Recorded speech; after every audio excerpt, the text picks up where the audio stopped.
पूर्वी कायदाच नव्हता आणि कायद्याचं राज्यच नव्हतं असा जर कोणाच्या मनात गैरसमज असेल तर तो पहिला दूर करा. पण 1856 ला जो उठाव झाला तेव्हा इथल्या राज्यकर्त्यांनी किंवा साम्राज्यवादाने इंग्रजांनी असं तिकडच्या पार्लमेंटमध्ये ठरवलं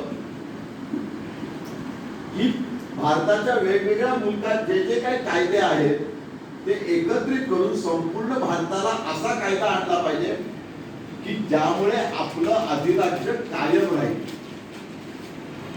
त्यामुळे पहिला 1860 ला जो कायदा आला त्याच्यापूर्वी जो मसुदा आला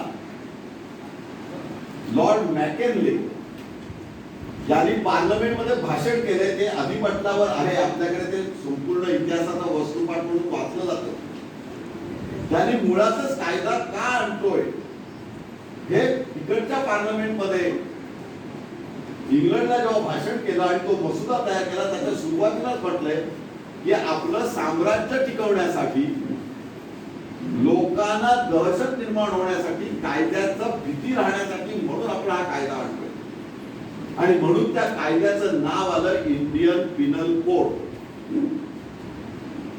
त्यामुळे शिक्षा दंड हे मुळात त्याचं एकसूत्री कार्यक्रम असलेला हा इंडियन पिनल कोड अस्तित्वात आला आणि आजपर्यंत स्वातंत्र्याला 75 वर्ष पूर्ण होऊन सुद्धा आपण त्याप्रमाणे चालतोय.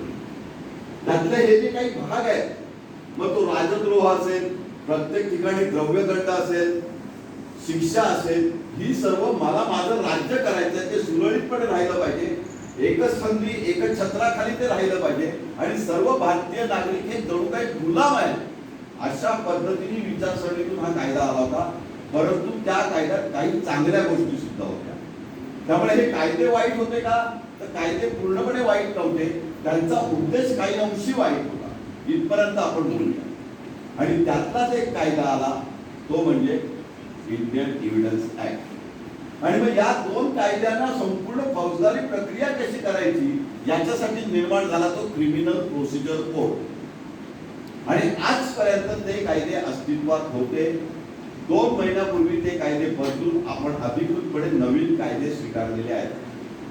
हे तिन्ही कायदे बघितले तर तिन्ही कायद्याचं शेवटचं पान जर तुम्ही उघडलं, जसं कायद्याचं पहिलं पान महत्वाचं असतं की कायदा कुठे अस्तित्वात आला, कधीपासून अस्तित्वात आला आणि तो कोणाकोणाला लागू आहे, तसं शेवटचं पान हे सुद्धा संकीर्णाचं महत्वाचं आहे. या तिन्ही कायद्यांमध्ये स्पष्टपणे सरकारने म्हटले की 1 जुलै पासून हा कायदा जरी अस्तित्वात आला असला तरी सुद्धा 1 जुलै पूर्वी ज्या घटना घडल्या, 1 जुलै पूर्वी जे न्यायप्रविष्ट प्रकरण आहेत ही सर्व न्यायप्रविष्ट प्रकरण जुन्याच कायद्यानुसार चालणार आहेत.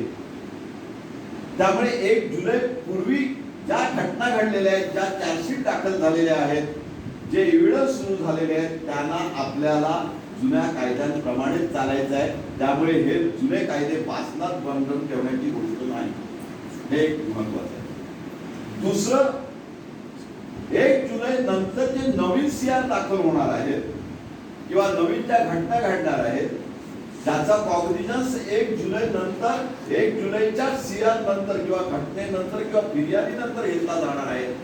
त्याला हे कायदे सुरू होणार आहेत आणि आता हे पुढचे कायदे तयार होईपर्यंत चिरंतन टिकणार आहेत. त्यामुळे मित्रांनो, हे कायदे परिपूर्ण आहेत का? उत्तर होय असं आहे. आपण या कायद्याकडे जे मंजूर झालेले कायदे आहेत त्याच्याकडे जरा होकारार्थी नजरेने आशादायक वृत्तीने बघितलं पाहिजे की पूर्वीच्या कायद्यात होतं ते सगळं आपण घेतलेलं आहे.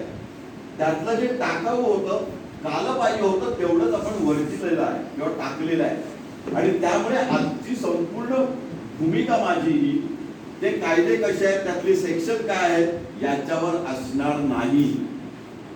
कुठलाही पुस्तकातली पहिली 10-15 पानं काढली तर तुम्हाला तिन्ही कायद्यामध्ये IPC मध्ये काय सेक्शन होते त्याला